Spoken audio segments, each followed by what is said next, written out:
Yun, good morning mga papsi, no? So, nandito tayo sa Lagaslasan River. Okay?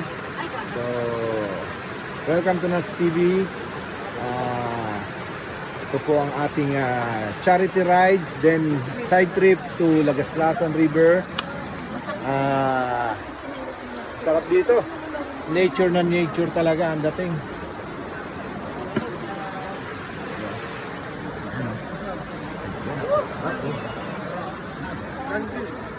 So, bumiyahe kami ng mga 4 hours ang biyahe namin. Tapos,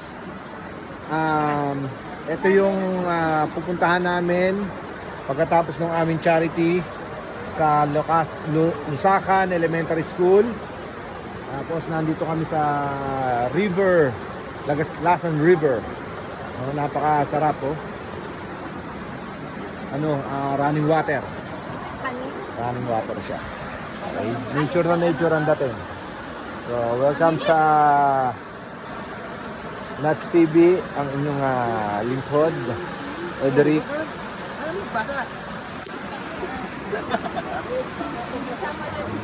Oh.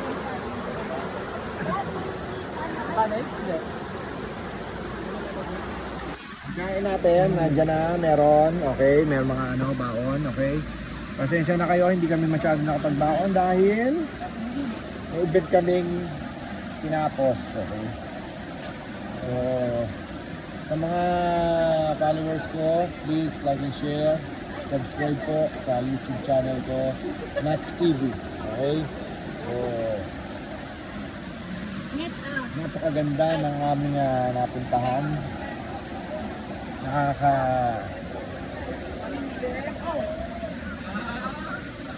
Nakaka-relax.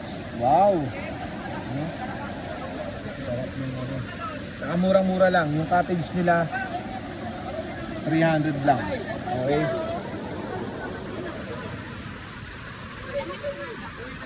Tapos yung entrance, walang entrance. Yung parking, 20 pesos per motor.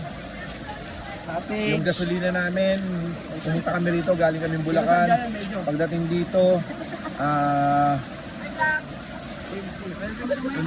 full tank ko, 2 bars na lang natira, kasama yung ikot-ikot, balik-balik. So, murang-mura lang. Budget meal para makapag-relax, makapag-chill. Okay na rito, okay dito. Recommended, Lagaslasan River. Okay? May meeting na naman? Yes, meron lang ako. Shoutout nga pala sa lahat ng SCB chapter. No, lahat na nagpunta sa charity ngayong Shoutout kay Che. ayun. Nagalaba hanggang ngayon. Shoutout kay Mami Che. Nagalaba? Kaya ako paglabahin. Sa Vice ko, Vice Jake. Na-miss mo to. Napakaganda. The best. Patuloy ba siya? May manaw?